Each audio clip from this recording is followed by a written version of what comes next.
test with Mr. Gupta's uh, making things happen.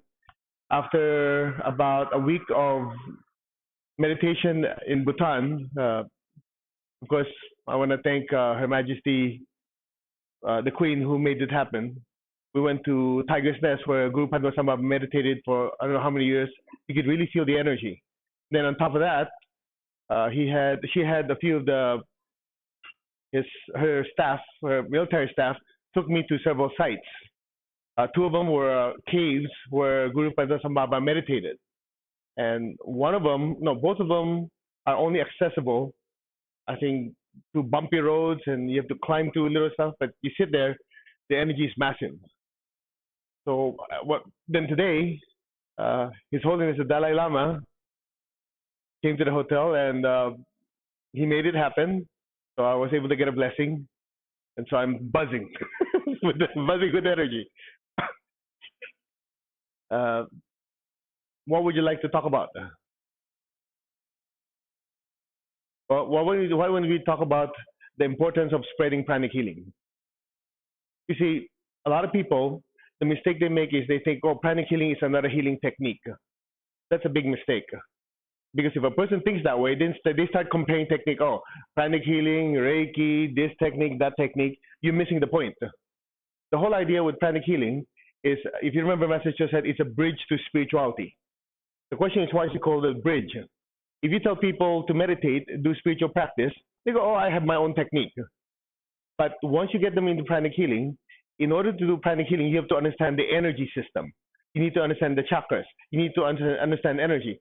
Otherwise, when a person says, oh, I'm spiritual, they just say, oh, I'm a spiritual because I've read a lot of spiritual books. A big deal. A lot of people read books. Doesn't make you spiritual, right? And they say, oh, I've studied, I can remember many sutras. I can remember many holy books. It just simply means you have good memory. Make sense? But in pranic healing, we say, okay, you have the different virtues. If you remember the virtues, first one, loving kindness and non-injury, and then generosity, non-stealing, honesty, non-lying, constancy, aim and effort, non-laziness, last one, moderation and non-excessiveness. So in addition to the healing, the virtues are instilled within us. And another thing to remember is something like this. You see, if you try to tell people to be spiritual, everybody says, I have my own way of doing it already. So you have to approach them in a level they can understand. So if somebody has back pain, somebody has headache, somebody has this and that, within you, you have the tools to help alleviate that problem, make them feel better. But in the process of doing that, you have to explain what you're doing. Otherwise, you're waving your hand in the air like a crazy person, right? And they say, oh, what are you doing? Well, there's this energy that flows through your body. Uh-huh. Okay. And what are you doing? Well, within your body, there's energy or prana flowing. Well, how does it go in? Or this thing called chakras. Well, the chakras is where it absorbs energy, and each of the chakras have their own properties, their own functions. For example, one of the meditations we do is called meditation twin hearts.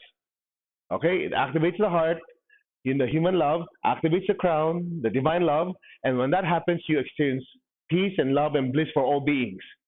They go, oh, okay. They don't realize that you're already guiding them from something like a physical ailment before you know you talk about a spiritual topic. Then they start saying, okay. I like that meditation to have more peace.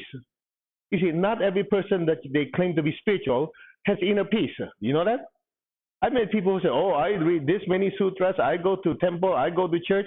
You look at their life, it's a mess. Because they know the external, they don't know the internal. You understand? In pranic healing, we have the opportunity to share with people, look, in addition to the rituals that you do, the pujas, which are good, in addition, you learn about inner transformation. Because there are people that are good with rituals, but inside they're rotting. You understand? But when you do meditation, twin hearts, as you bless the earth, as the energy flows through you, your chakras are being cleansed. As your heart gets bigger and bigger, you start having more compassion towards people. So there's an inner transformation that happens without them knowing. I'll give you an example. We have one student in the United States many years ago. This guy, he said he has so much inner anger growing up, and he didn't know how to channel and get rid of it. So when he was like, I don't know, 10, 11 years old, he decided to learn martial arts, so hopefully get that aggression out. So it kind of worked. And when it got to be about 17, 18, he was deciding what to do as a profession. The first thing he thought of was become a policeman. Then he thought about bad idea, right? So he decided to join the military. Not just any military. In the U.S., you heard of the Navy SEALs, which is the toughest part. You know, they have to swim through ice cold water for 2 hours, 2, 3 days of sleep deprivation, a lot of things to really test what you can do. Anyway, the guy's only about this tall, and you have to go to the test to pass. There's like 400 applicants. They have to go through all these tests. Out of those 400, less than 20 survived. Not they didn't die, but passed. So he was one of them. There's guys that are big, muscular. They couldn't handle it. So this guy's tough. Anyway, to make a long story short, when he came back to his house, when he went back, sorry, changing altitude.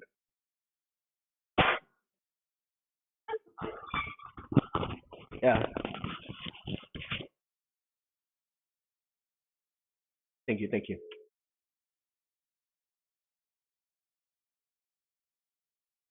So when he came back, he drove his girlfriend home, okay? And he parked the car, and I guess being long in the military, somebody kind of decided they owned the road, so they came by to his window, knocked on it, and started cursing him out. Now, in the past, with so much anger, that guy would have been beaten up by him already. So what he did, he moved his car. The guy followed him. When he opened the window, he took a bottle cap, threw it at his face. Now, again, in the past, whoever does that would have been bloody already. You know what he did? He told me, he said, I told him, your karma will take care of you. He moved his car again. Okay? So when his girlfriend went to the house, he was telling me, he said, I got to thinking, those meditations must work. Because in the past, I wouldn't even think, I would have beat the guy up. But in this case, there was actually a change within me. You see, most people don't understand what Master Cho said.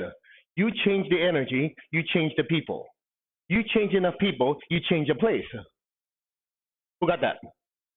Come on. I need to know if you got it. Otherwise, yeah? So what you're doing with panicking, you're dealing with the very essence of the universe, which is energy. So don't just think you're just waving your hands at someone. Although you're trying to make them feel better, there are changes in the way they think, the way they feel, the way they perceive reality. Because most people are attached to material things. True or not true? If you think about it, most people spend 80–90% of their attention on things that will disappear and fade away. Only when they have a crisis in their life, only if they have somebody die on them or somebody who's extremely sick, then they start to what? Go for understanding and trying to grasp the spiritual side of life. True or not true? Because they define themselves with things that they can touch. Well, guess what you're doing? When you teach pranic healing, when you let them experience pranic healing, you're already giving them that bridge to the spiritual world or the invisible world. And it is in that invisible world that changes character. Because character is not something tangible. Character is something we develop as we go through life, as we experience difficult times, as we experience good times, as we start having deep spiritual experiences. None of that is material. So if you have people learn about pranic healing, you have them experience, even though they walked in initially, I just want to learn how to heal this pain and that pain. You start going, really? You mean it can also help my relationship? Yeah. Oh, it can really help my finances too with Kriya Shakti? Yeah. So at some point they start to realize, wait, energy permeates the universe and it could actually affect different parts of my life. So that's why we tell our instructors, what you call trainers, when you're teaching, do not teach pranic healing just as a healing technique. Otherwise, then you're competing with every guy who says, I'm a master of this and master of that. True or not true? But if you let them know, look, energy affects every part of your life. In basic pranic healing, you're taught the foundation of how to use energy. But within that, you're taught meditation, twin hearts. You're taught part of the virtues. Then you go to advanced pranic healing, you learn about colors. You go, colors? You see, being in a Chinese body, we learn about martial arts, right? So this is thing called Qigong. The problem is people don't realize Qigong doesn't belong only to Chinese people. But in Qigong, in order to be taught how to project energy, traditionally, you have to be with the master at least 5 years. Everything else is inside. They teach you, do this, do that. What are you doing? Don't ask questions. And yet in pranic healing, Master Cho teaches you how to project color. And I remember one time I went to dinner when Master Cho first taught advanced pranic healing Philippines. There's this Qigong master who went to dinner with us, really nice guy. And he said, Master Cho, do not teach people about color. That is secret. Okay? And I remember sitting next to Master Cho. Master Cho says, yes, yes. I know what he was doing. I just kept quiet. And he goes, yes. And then the guy had to leave early. And then Master Cho said, just ignore him. He said, just ignore him, because if you keep everything secret, after the teacher leaves the body, the secrets leave with them. True? And he goes like this. Now, when he said yes, it's like the traditional Japanese yes. You know what the Japanese yes is? So a lot of Chinese people, a lot of Americans went to Japan many years ago to do business with a Japanese businessman.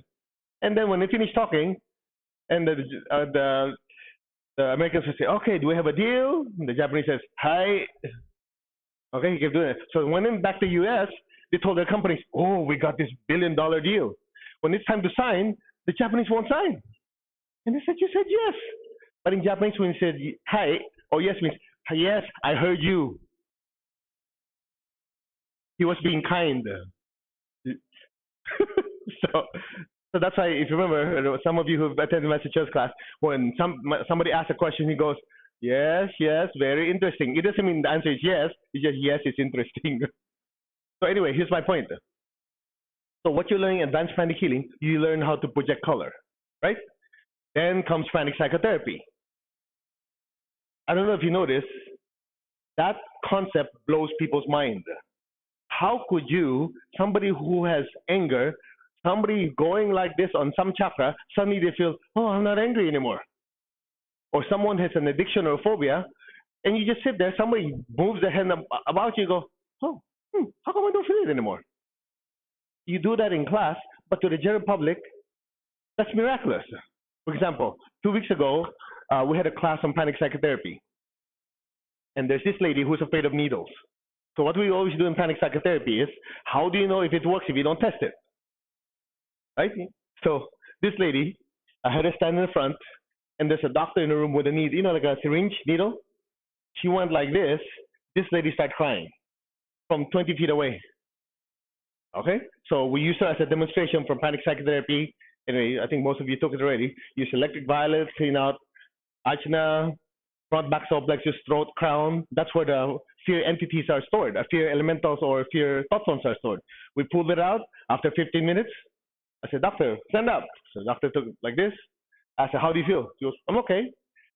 The doctor went over there. She held the needle, this lady, started playing with it, and kept it.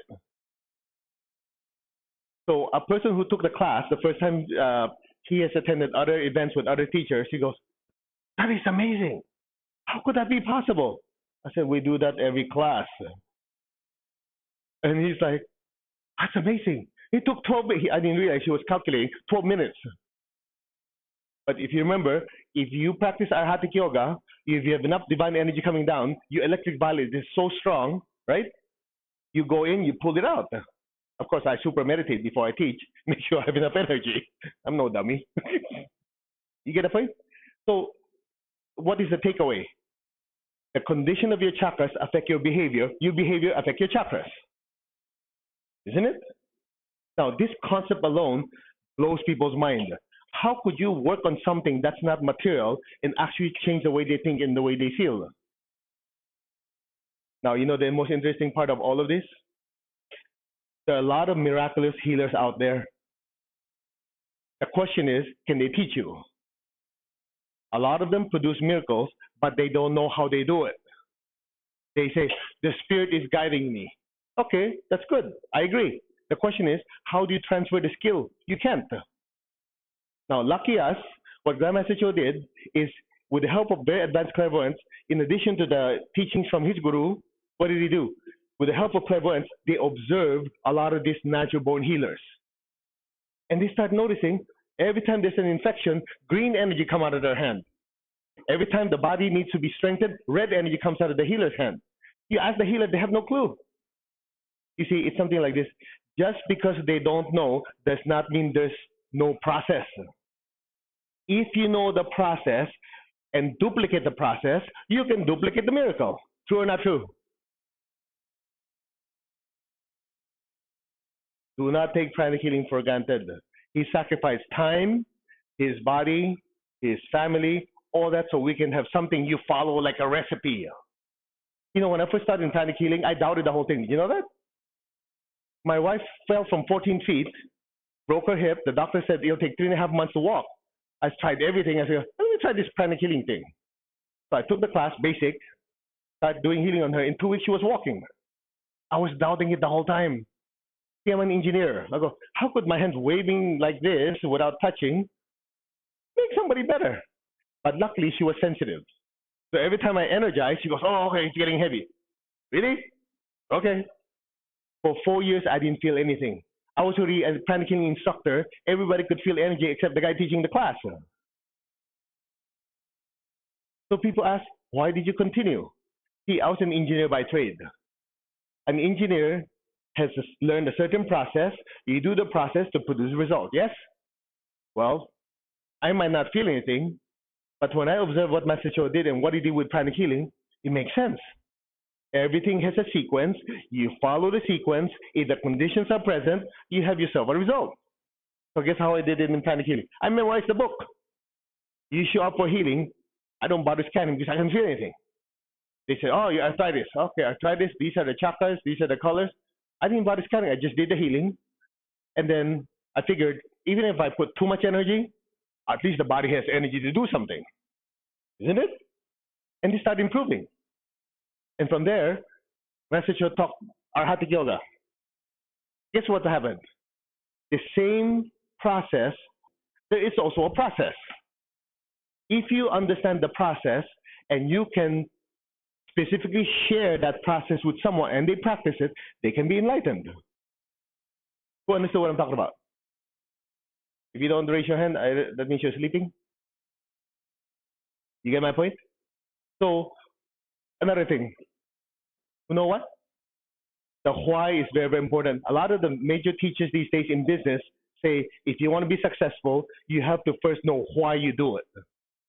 You do it because it's changed your life. You want to do it because you want to share so other people's life will be transformed. If you just do it mechanically, you do it for money, you do it for this, I guarantee you won't last. The reason I teach with such passion, because it's changed my life. I've seen people like you change people's lives. That's why when my body doesn't feel like taking another plane ride, and a lot of times my body wakes up, I don't even know where I'm at. You know, the plane is my second home. You know why I do it? Because it changed my life, and I figured if it can change mine, it should change everybody's. You know, American Airlines alone, I've flown over 5 million miles. You know how many times around the earth that is? Yeah.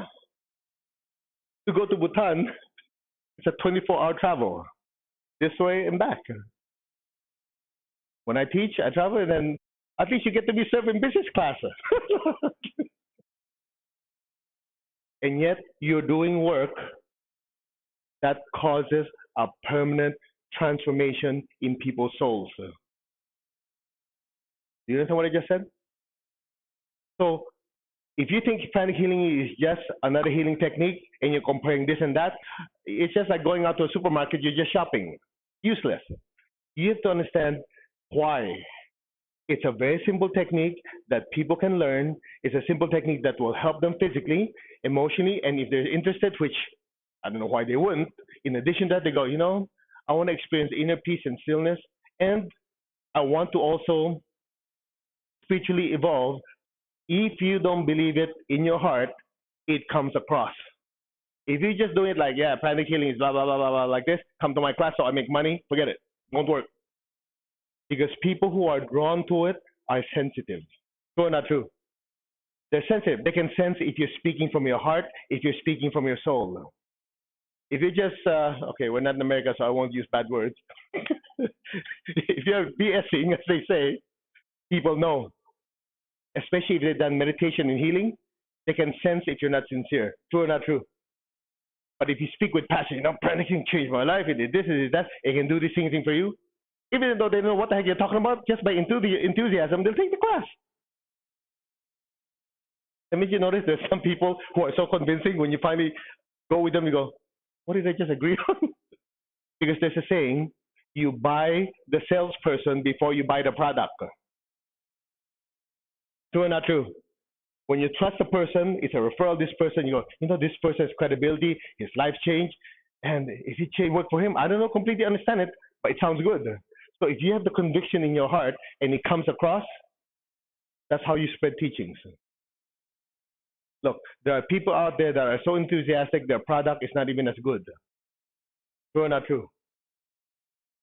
Yet, what you have in front of you, simple, easy to use, people can learn.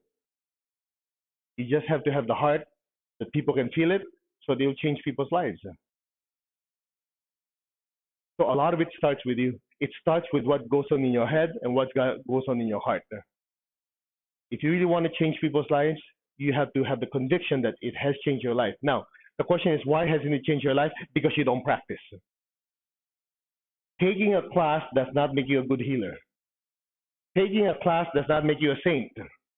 It is the consistent practice that makes the changes that gives you the results.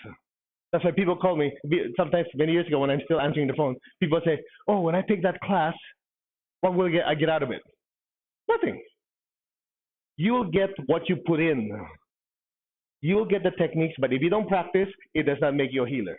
If you take our Hatha Yoga and you don't do the meditation, all you get is a certificate on the wall that says you took it. And then I remember one time my teacher was saying, in India, there are yogis that are enlightened. They don't have as many techniques as you do. They have one mantra, they have one technique, they've been practicing for the last 30 years, they're enlightened. We're so spoiled. The ones who took our Hatha Yoga, meditation to in the heart, our Hatha Dhyan, meditation, the blue pearl, Kundalini meditation, blue triangle, you've techniqued out. And yet you're still looking for the more advanced technique. Hello, are you practicing what you learned? No. I should be more loving, sorry. No, the way I learned from the teacher before is to always shoot straight. If you sugarcoat it, the students don't learn anything because they start giving themselves excuses because, well, he wasn't that hard, so maybe I can make excuses. Nope. One of the ways my teacher always taught is straight through. This is the problem, this is how you fix it. And in spiritual practice, I wish there's a shortcut. The only shortcut is work harder. Yeah, give yourself a schedule. Without a schedule, guaranteed nothing gets done. For example, how many of you notice that you meet someone on the street you haven't met for a long time? Hey, let's do lunch. If you don't get their phone number, nothing happens. True or not true? The best laid out plans will never happen without a deadline. If you don't give yourself a schedule when you're going to meditate, when you're going to tithe, when you're going to do healing, when you're going to do this, without a timeline, all your great ideas are useless. Honesty, who knows what I'm talking about? You plan everything out, everything's planned out. Sometimes the planning is because you're scared to take action. True or not true? Because let me make sure I got all the details. There's a lot of people there who are not that smart. They're very successful. You know why? They jump. And you are super smart. You want everything. You didn't realize subconsciously you're planning everything out over and rechecking and checking because you're afraid to what? To commit and go to the next step. So the key is the teacher gave you the schedule. You look at the schedule. You say, okay, every day, 3 times a week, or whatever, I'm going to meditate. This is what I'm going to do. You journal it. If you do it that way, it's just like somebody who goes to the gym. You don't go to the gym once and expect suddenly you have muscles to last you the rest of your life. Isn't it? You build spiritual muscles the same way you do a schedule and you force yourself to follow it. There are a lot of people who are successful. They're not that intelligent. They might not be gifted. They might be talented. But you know what they have? Constancy of aim and effort. And lucky you, lucky us, the roadmap is already given. People always look for the more advanced technique. If there's something I can leave with you, it's something like this. Why did the teacher sacrifice time, his body, his family, all that to write books, to come up with the classes so that all that hard work you and I can benefit for generations to come? The only thing that's lacking is what? As Maggie said, just do it. Stop thinking about it, planning everything. Take the first step. And here's another thing. Unfortunately, a lot of people, you let other people define your spiritual practice. You allow people to control your spiritual practice. Who knows what I'm talking about? It's not their spiritual development, it's yours. You need to set aside the time. If they don't want you to set aside the time, who cares? It's not their spiritual practice, it's yours. It's your spiritual development, not theirs. They're going to go, come on, let's go party. Okay, it's good to party now and then. But you say, wait. I'm scheduled to be in the center to meditate today. You sacrifice that time, you do your practice. You might miss out on a few things, but let's look at karma. You do your meditation karmically, you generate good karma, you bless. The effect of do that meditation, you have more inner peace and better control, yes? In their case, the karma is they go out, they party, the karmic effect is a headache and a hangover. Who got the better end of the deal? Am I making sense? Now, I'm talking too much. What time am I supposed to finish?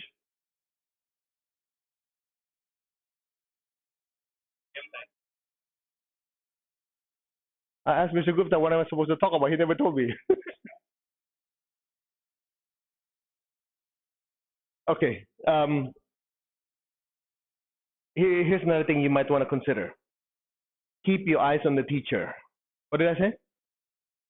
Keep your eyes on the teacher. Metaphorically, it means keep your eyes on the teachings. Otherwise, drama and politics rise up. True or not true? The problem, it's not just here, it's everywhere. Christianity has it, in Islam has it, Buddhism has it. You think these monks, you think there's no politics? You gotta be kidding. I talked to some monks in monastery, they have their politics. You think these nuns and priests, no politics? I talked to Master Non, he goes, you have no idea what goes on in there. And then I remember Master just said, as long as you have more than 2, 3 people, you're gonna have politics. And you know what politics is? They took their eyes off the teacher and the teachings. Then they become what? Am I important? Am I one of the trustees? Am I this? Am I that? Instead of saying, what's good for the teacher? What's good for the teachings? What will transform people's lives? Then they become drama-driven. They come to the center so that they're present. Are they doing anything? No. You get my point? Focus on the teacher and the teachings. Otherwise, instead of meditating, you're looking for positions. You're looking for positions of importance. I should stop, huh? You might not like me anymore after I finish. Because I've seen this before.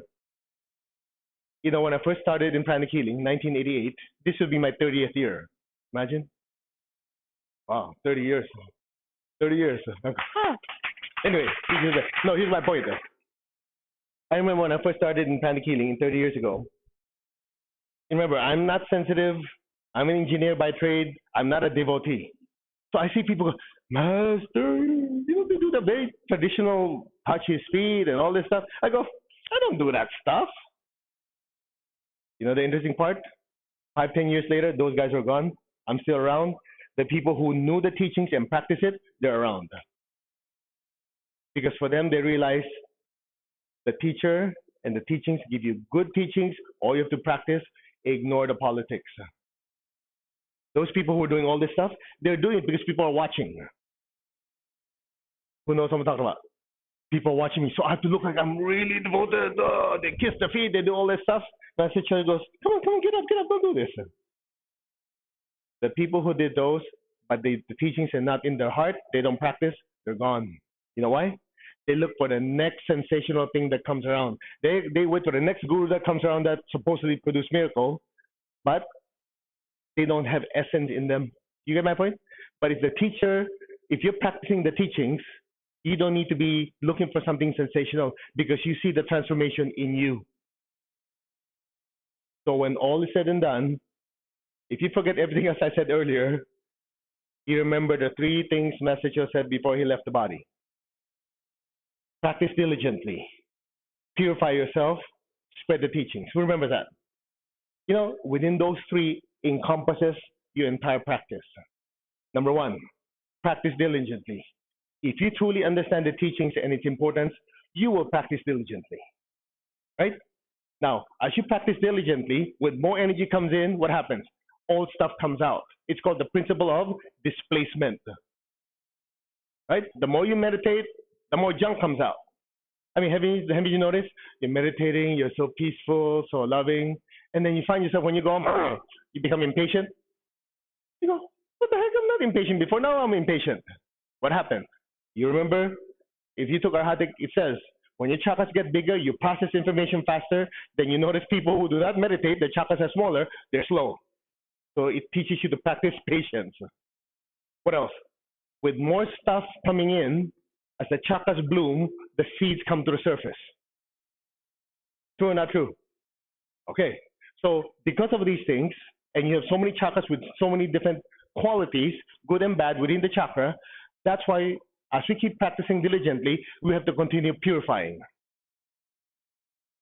Now, does that mean it's going to be easy? No. I have my share of screw-ups. I have my share of mistakes, paid for it, extreme pain. But you know the interesting part? Something nice about it comes out. Because when you experience difficulty and pain in your life, it inevitably causes you to have more compassion towards others. You become less judgmental. Who's been there? Because you go, oh, I've been there, man. That is tough. But before that, oh, that's easy. Get over it. Then when you've been there, you go, yeah, now I know. When you're in emotional pain, it's not that easy to get out of it. So what happens? Then you have more compassion to others. Then you start using more pranic healing techniques, pranic psychotherapy techniques to help them. That's why sometimes when you have a perfect life, you don't realize what are the things other people go through. Now, so if you're smart, you go practice diligently. When things come up, you purify yourself. When you see the transformation in your life and you see the transformation in the people who have actually used the teachings, you cannot help but go, man, why doesn't everybody know this? It's just like when somebody teach you, by the way, if you do this technique, suddenly you lose 20 pounds, what would you do?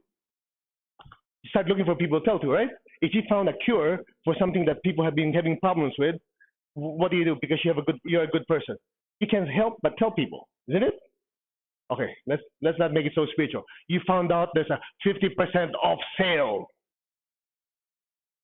What do? You tell every person that you know. What more of the benefits that you've gotten from pranic healing that has transformed every part of your life? What are you going to do? Sit on it? It's just like you found a cure for cancer. You close the door, lock yourself in the room because it's so precious. Would you do that? No. So for you to benefit from the teachings and not share, okay, I'm not giving you a guilt trip, huh? You're actually being selfish. Do you realize that? If your life has changed, yet you sit on your ass and you don't do anything, that means you are being selfish. Because if my life is changed, it's just right that other people's lives should change. Unless you just like seeing people suffer. Oops, I hit a nerve, huh?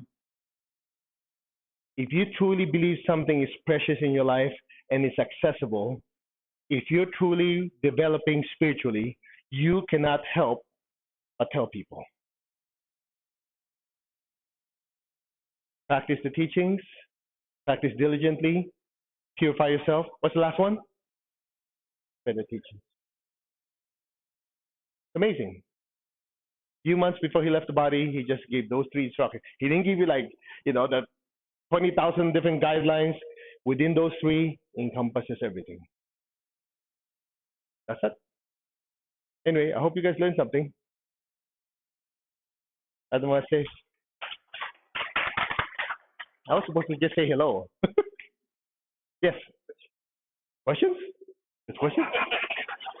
You expect me to answer? Okay.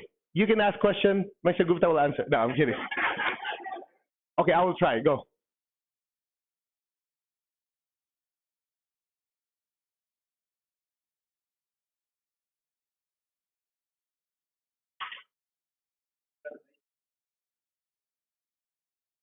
Okay, okay. Thank you.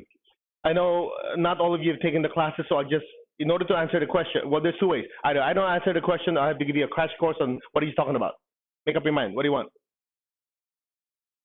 Okay, let's make it simple. If your computer does not have anything to save with, and you're not connected to a network or a cloud, would you be able to get anything done? You won't, would you? Because every time you get on the computer, whatever you do, as soon as you turn it off, disappears. So that means you have to do it again. Okay. So in order for the soul to evolve, you need to be able to record all these experiences, good and bad, so that you can learn from it and move forward. That's what you call evolution. So instead of a hard drive, if you look at Achieving Oneness with the Higher Soul, which is in the book, it's also in Om Mani Padme Hum book, you have three recorders. One records everything we do physically, which is in the heart. We have one that records everything we do emotionally, feel emotion, which is in the solar plexus, the emotional permanent seed, and every thought that we ever had, which is in the center of your head. These three seeds, or three data recorders, if you will, is what holds the data of our everyday life. So everything we do physically, good or bad, is recorded in the heart physical permanent seed. Every feeling, happiness, joy, anger, hatred, whatever, is recorded in the emotional seed. And then every thought you have is in the center of the head. Now, to put it all together is something like this. Let me tell you a story.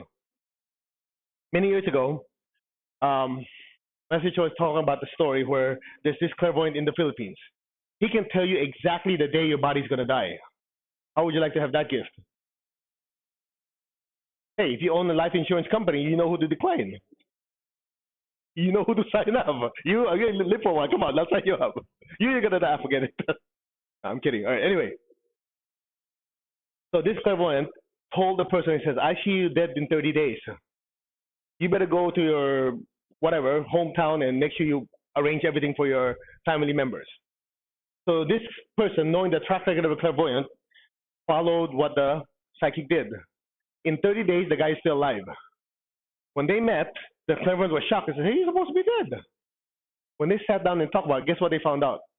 Two things. Number one, when he was traveling to his hometown in the middle of nowhere, there was a car accident that happened before him.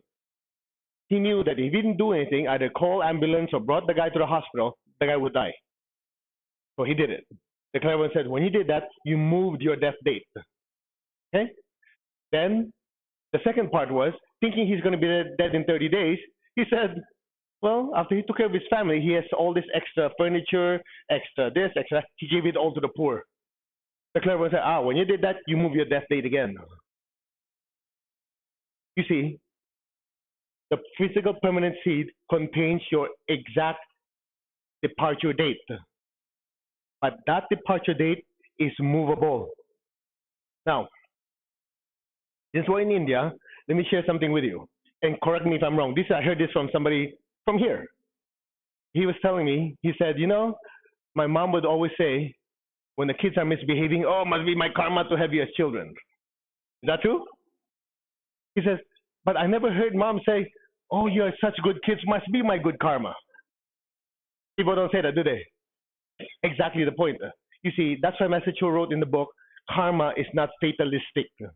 Unfortunately, I think a lot of you here in India, at least based on what he said, look at it as something, something's bad, must be my karma. Why don't you say, I have such a good life, I have such a great family, I have money, must be my good karma. It goes both ways.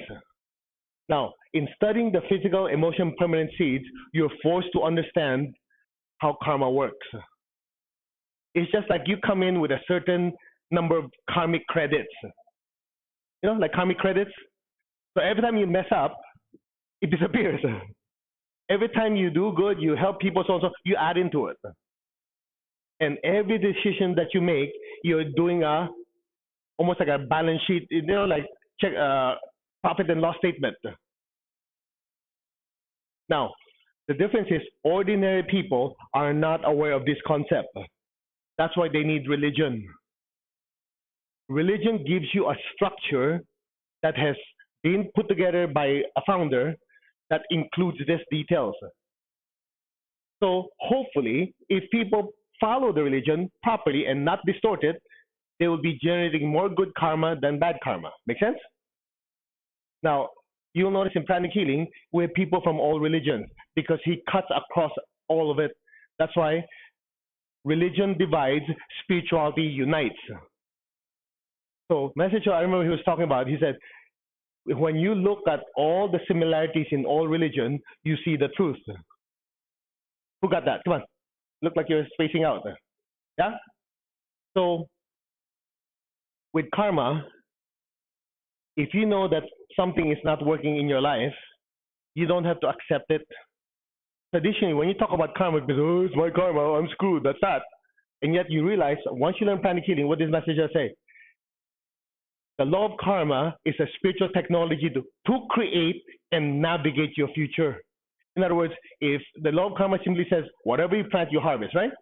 Well, common sense tells you, if you don't want something, don't plant it.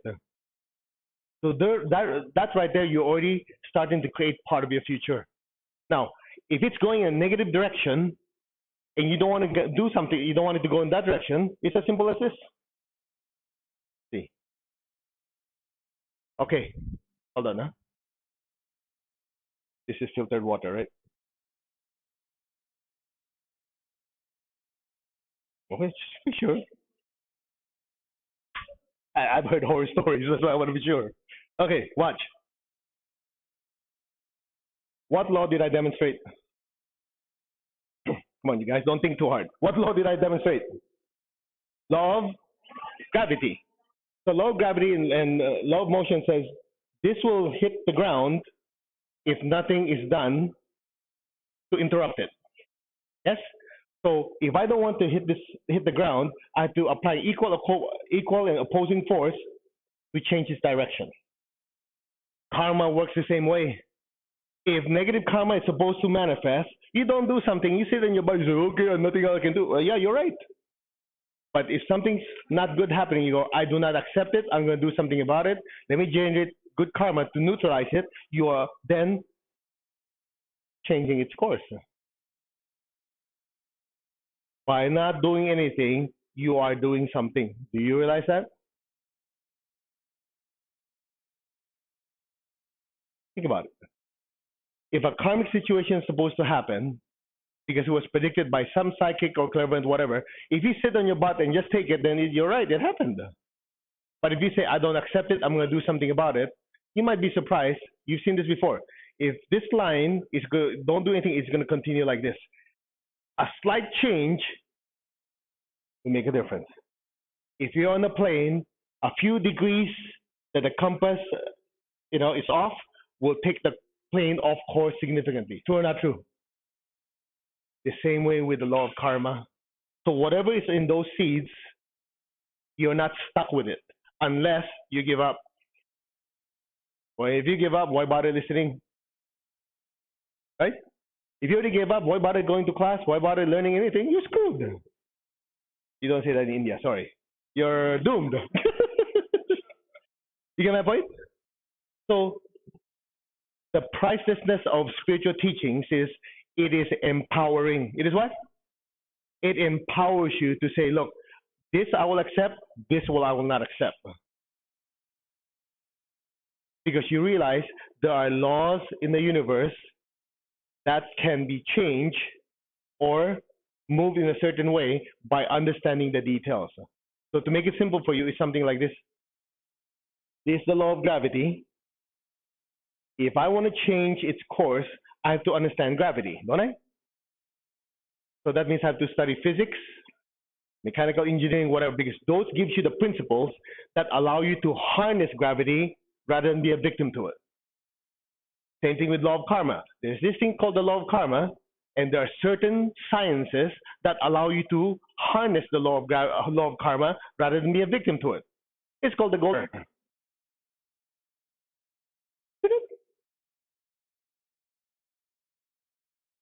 Do not understand this intellectually. Internalize it and look at your life, which parts of your life you can change. Because if you don't, we just wasted our night. Study without action is useless.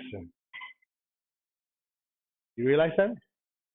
So you think about it. Okay, what are the things I like in my life? What are the areas I don't like? Then you start making changes. Use the techniques and the teachings you've learned. So those seeds contain the baseline information that you come in. From there, every thought, every action you did, you are changing it. That's why I always like using that story of that person who's supposed to be dead in 30 days because he was able to change it using the law of karma. In our daughter's case, she was, I remember, 4 years old, she was diagnosed with autism. She had the mental capability of a 1.5-year-old. Imagine. So Message had scanned her, did the healing, and he shared something that was very, very important. He said, he said, in addition to everything you're doing, you have to delegate. He told me, you have to delegate 30% of any good karma you generate when you teach and you heal towards your daughter.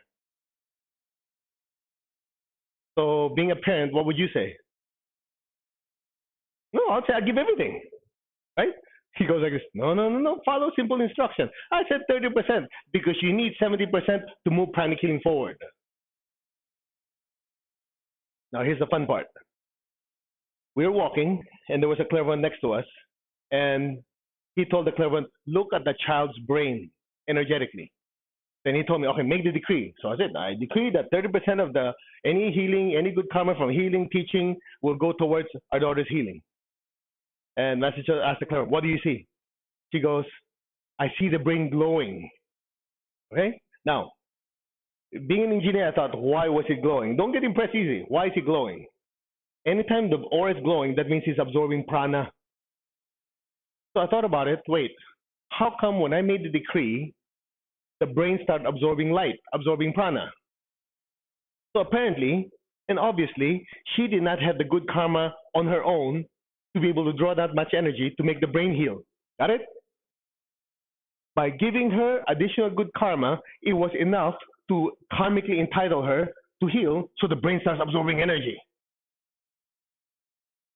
Now, people without this priceless knowledge, they just give up. Okay, whatever happens, happens. But if you're willing to say, nope, I won't accept it, you'll find ways to fix it. Make a long story short, in less than 6 years' time, the doctor diagnosed her, she's completely cured. She just graduated, she just graduated 2 weeks ago. Okay? High school, you have high school, right?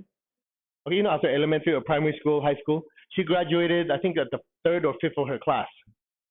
She has lots of friends. Yeah, she's going to go to a university that it's not that easy to get in. Guru's blessing. So, in addition to the healing, she does whatever therapy she needs to do, speech therapy, this and that, healing.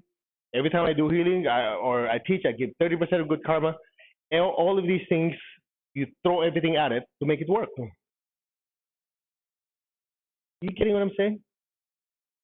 So the teachings that you're getting does alter destiny. What did I say? If you practice a teaching, it does alter destiny. In plain English, it alters your karma. So the information, those 3 seeds can change. Now, I know what some of you guys are thinking because I thought of it. Oh, no problem. Instead of doing all this stuff, I'll just use electric mallet, go in and clean the seeds. Don't bother. It doesn't work. I tried. I tried going, let me go into that physical seed, remove that old karma. Nonsense. You're going to have people coming to you, you pay me this much money, I'll change your karma. Yep, you become poorer.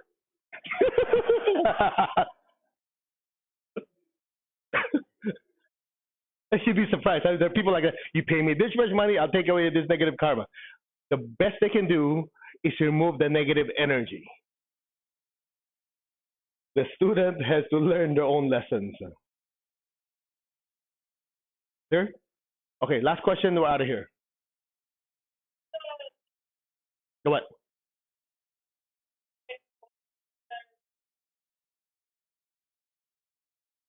I have no clue what you're talking about. What do you mean? You have to clarify your question, otherwise I don't know what I'm answering.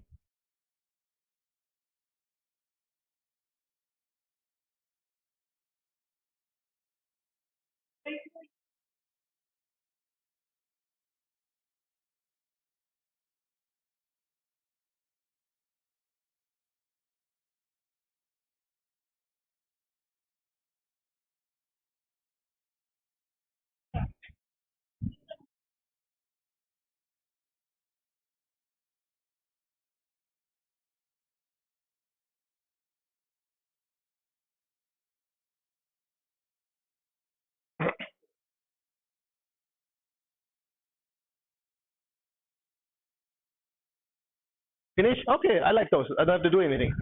Yes.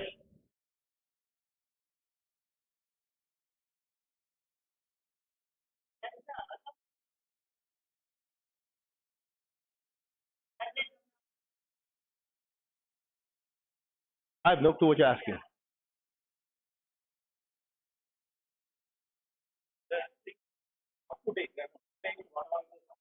Okay.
Okay.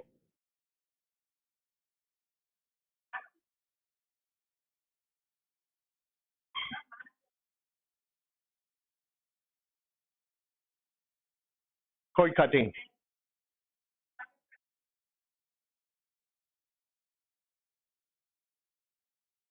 It's called releasing the energy.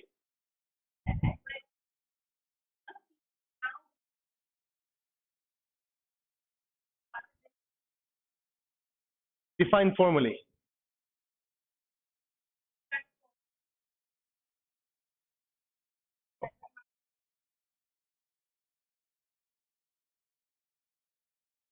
Okay. Are you asking why it's not formally in the class, or are you asking me the importance of it and why it should or should not be there?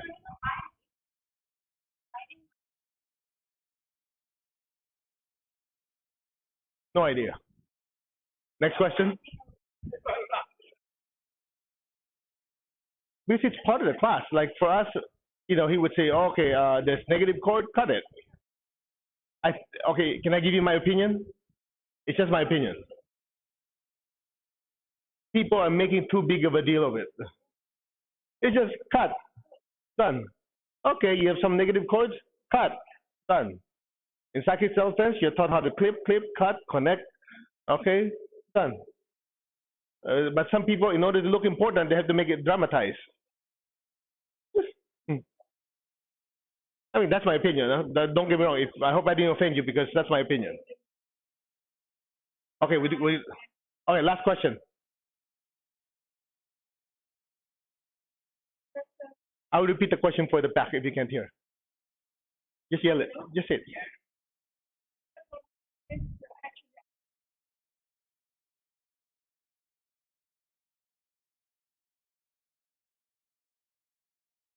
That means it's not enough. Or the lesson has not been learned. Or the lesson has not been learned.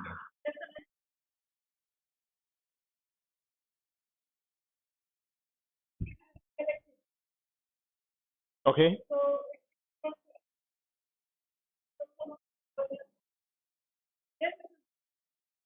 Okay. It's something like this. Have a seat. Okay, did you understand her question? I didn't. No, I'm kidding.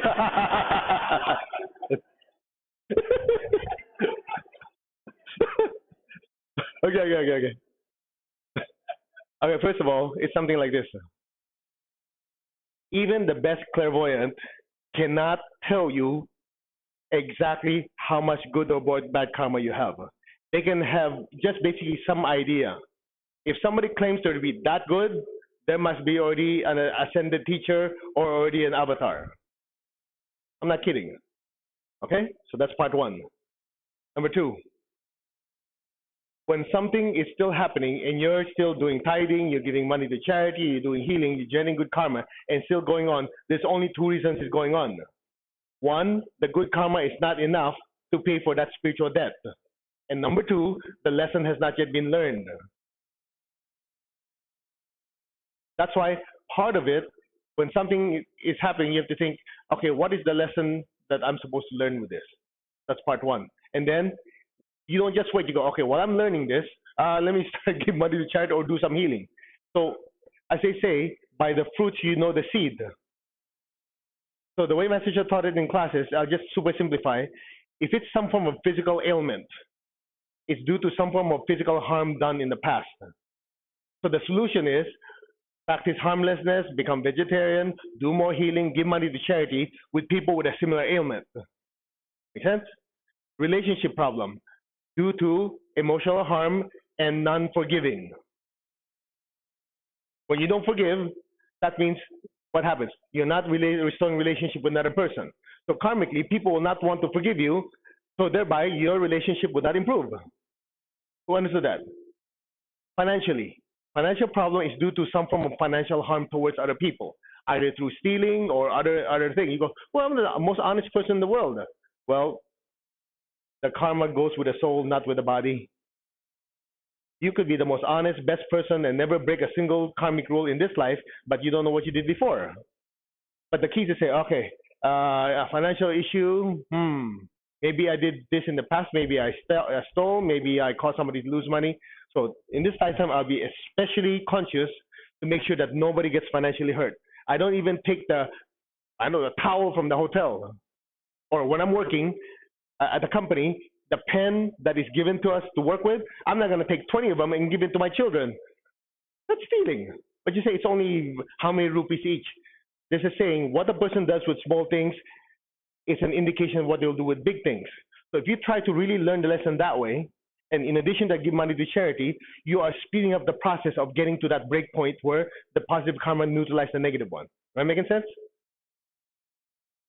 I think I lost you.